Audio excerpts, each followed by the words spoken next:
Fala pessoal, como é que vocês estão? Tudo bem? Espero que sim. Bora filosofar? Tamo junto, ó. Segunda parte da nossa aula sobre filosofia do direito. Na primeira parte, eu comecei uma conversa sobre justnaturalismo e o que é o direito natural. Entendemos como que em Roma, Cícero e na Idade Média, Santo Tomás de Aquino vão propor a ideia de uma lei universal que rege a lei dos homens. O direito positivo ele só faz sentido a partir do direito natural. Tá? E Santo Tomás de Aquino ele aprofunda.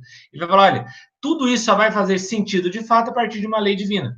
Tá? Então, para a primeira parte da aula, a gente entendeu o direito natural a partir de uma ordem cósmica transcendente que rege todas as relações. Tá bom? Nessa segunda parte, vamos continuar essa conversa nossa sobre o direito natural, só que aí numa visão mais da Idade Moderna. E vamos entender como que Thomas Hobbes, John Locke e David Hume entendem essa questão do direito natural. Quer fazer esse caminho junto comigo? Bora filosofar.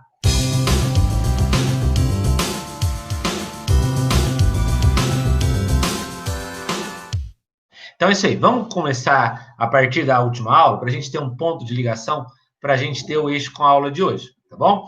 Vamos entender que, para o direito natural, o direito positivo é resultado de algo transcendente, de uma ordem, tá? Que trouxe a sociedade até os dias de hoje. Quando, por exemplo, até na aula discuti bastante a questão do conservadorismo, né? O pensamento conservador dos dias de hoje, ele tem muito dessa ideia do direito natural. A sociedade ela foi construída não a partir da razão humana, mas a partir de uma lei natural que conduz essa razão humana. Tá? Todas as leis que nascerem de uma razão pura do homem, ela vai levar a sociedade ao caos. Então, a razão humana ela deve submeter essa ordem natural. E a partir daí, nós vamos entrar num princípio de coexistência. Tá bom? Agora a gente vai ver os pensadores da Idade Moderna. Como que eles pensam essa ideia? Como é que na Idade Moderna se pensou o direito natural? Será que eles concordam com Cícero e com Santo Tomás de Aquino? Ou será que eles têm uma outra visão de direito natural? Vamos para a aula? Então, pessoal, vamos para essa segunda parte, né? Filosofia do direito. Continuamos com o mesmo assunto do primeiro vídeo.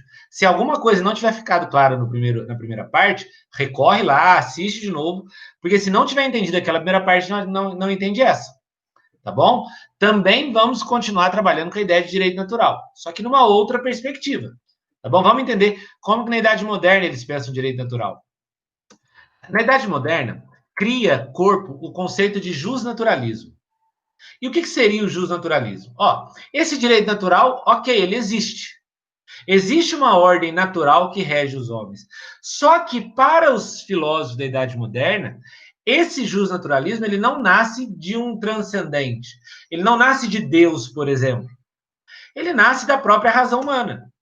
O direito natural, segundo os teóricos da Idade Moderna, ele é sim natural. O direito ele é sim natural, mas sua origem ela não é transcendente. Mas a sua origem está na razão humana. Dentro da razão é possível encontrar regras universais. Olha que interessante. É errado, por exemplo, eu afirmar que na modernidade o direito natural nega a existência de regras universais. Está errado. Não, existem regras universais. Só que para o Thomas Hobbes, para o John Locke e para o David Hume, essas regras universais, ela não é transcendente. Ela não é cósmica. Ela é racional. É da razão humana que o direito natural vai se perpetuar.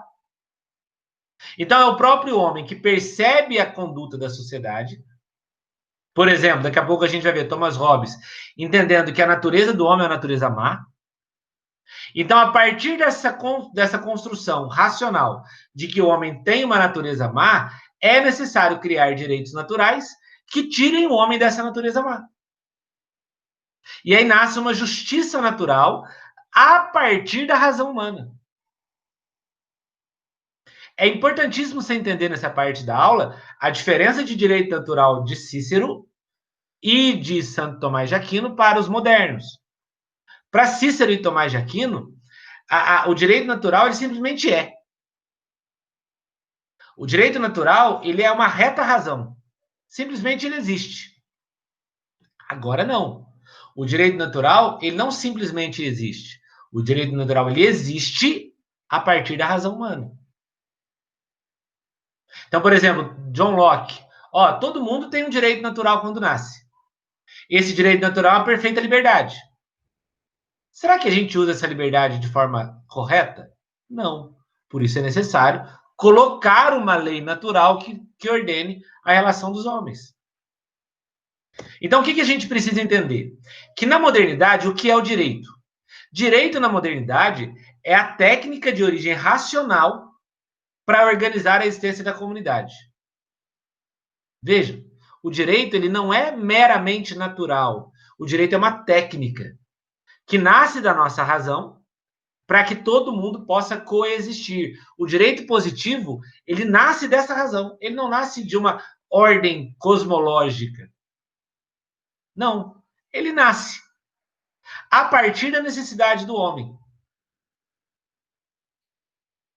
Então, não é certo nós afirmarmos que na modernidade se nega o princípio do direito natural. Não. Na modernidade, se busca o direito natural para fundamentar o justnaturalismo.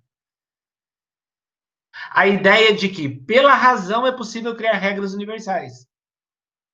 Vamos pensar, por exemplo, agora em tempos de Covid. A gente tem um princípio justnaturalista nesse princípio de Covid. Por exemplo, o isolamento social. É uma lei que tornou-se universal a partir da razão humana para organizar a existência na comunidade. Então, a partir de um grupo seleto de pessoas, se cria esse mecanismo de que todos possam coexistir dentro de um período de pandemia. Não foi o homem que naturalmente chegou à conclusão de que precisa ficar em casa pelo bem comum. Então, não é uma ordem cosmológica que criou esse direito natural, mas sim uma técnica que possibilitou a existência em comunidade. Isso é o direito durante a Idade Moderna. E aí nós vamos ver duas linhas de direito natural durante esse período. Primeiro, a gente tem os contratualistas, Thomas Hobbes e John Locke. Para eles, essa técnica de coexistência da sociedade parte de quem? Parte do Estado. O Estado tem a função de organizar a sociedade por meio de leis.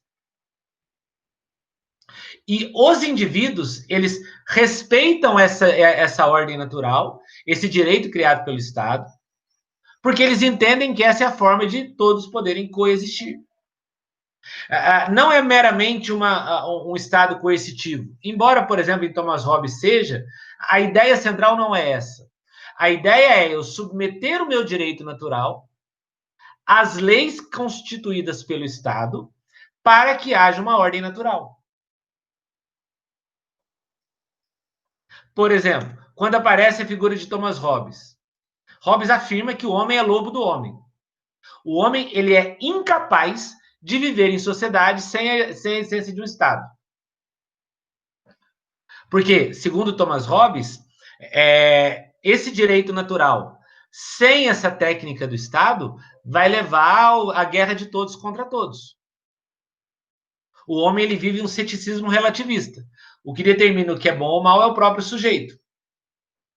Agora, se cada indivíduo determinar para si o que é bem e o que é mal, a gente vai entrar em estado de guerra de todos contra todos. O homem sempre faz do outro a sua vítima. Então, qual é a função do Estado? Promover esse direito natural, promover essa lei natural, fazendo com que os indivíduos, de forma convencida, entreguem a sua liberdade para o Estado.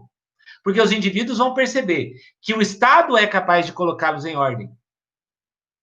Portanto, esse direito natural ele deve submeter-se ao Estado. O direito positivo ele é fruto do Estado, que, de uma forma de organizar a sociedade, cria as leis.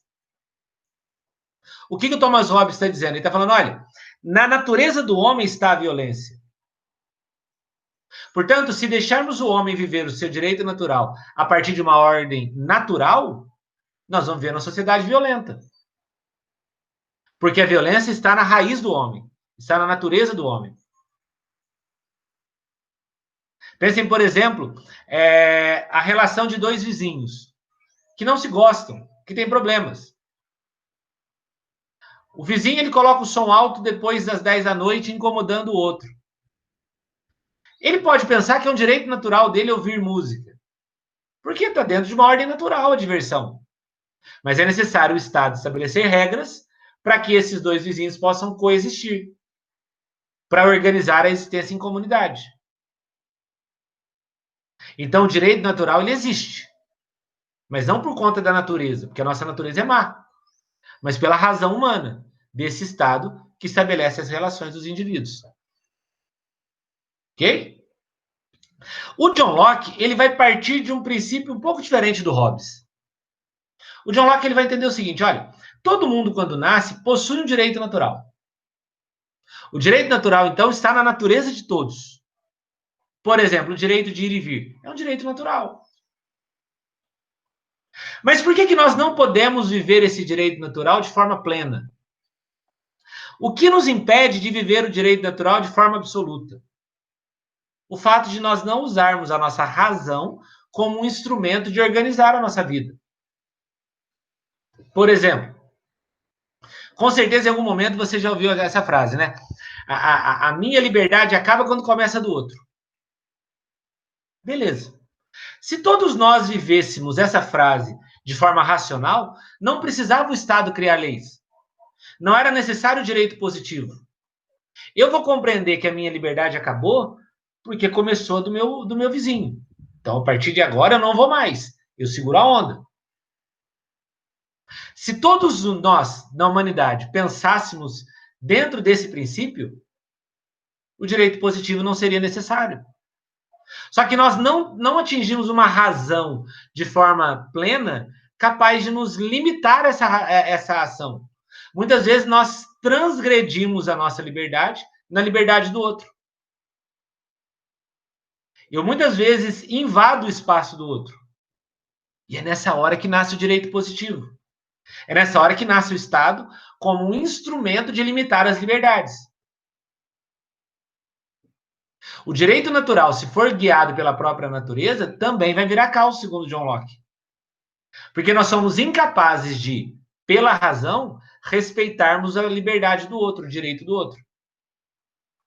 Daí surge o Estado, criando as leis, que é o direito positivo, nos coloca em ordem, nos conduz ao progresso. Então, mais uma vez, o direito positivo é resultado da razão humana. É um direito natural. A liberdade de ir e vir é um direito natural, só que eu tenho ela de forma restrita pelo direito positivo.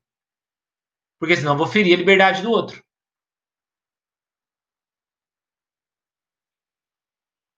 Ok? E o David Hume, ele não é contratualista, tá? Ele é um empirista, e ele tem uma visão um pouco diferente do Hobbes e do Locke. Porque o David Hume, ele é crítico da razão. Ele fala que a razão, ela prega peças em nós. Nós dizemos que o David Hume pertence a um grupo chamado ceticismo relativista. Ceticismo relativista. E o que seria isso? Olha, eu tenho que confiar na razão, até certo ponto. Então, o direito natural, ele não nasce da razão. O direito natural nasce dos hábitos, do cotidiano. Porque tem muito direito natural que nasce da razão que é injusto. Porque não atinge o bem comum. Para David Hume, os frutos humanos, a própria conduta humana, faz surgir esse direito natural. Ah, então ele também é do direito natural de Cícero e Santo Tomás de Aquino. Não, não. Porque para David Hume, nasce do homem. Não nasce do cosmos, nasce do próprio homem. Mas não nasce da razão humana. Nasce da própria conduta do homem. Esse homem, uma vez educado, esse homem, uma vez habituado às leis, ele simplesmente vai existir. Então, a coexistência é fruto dos hábitos dos seres humanos. Então, pessoal, nessa segunda parte, fechamos o nosso raciocínio sobre o direito natural. Num primeiro momento, entendemos como que os clássicos pensam o direito natural, a partir de Cícero em Roma e de Santo Tomás de Aquino na Idade Média. Nessa aula, entendemos como que a Idade Moderna compreende o direito natural, a partir da concepção da própria razão humana, segundo Thomas Hobbes e John Locke, ou a partir dos hábitos, segundo David Hume. tá bom? Na próxima parte, a gente vai entender o que é direito como moral. Eu vou te convidar a conhecer dois importantes filósofos muito bacanas e muito fáceis de ser compreendidos, Leibniz e Kant. E se você quer continuar essa jornada junto comigo, bora filosofar!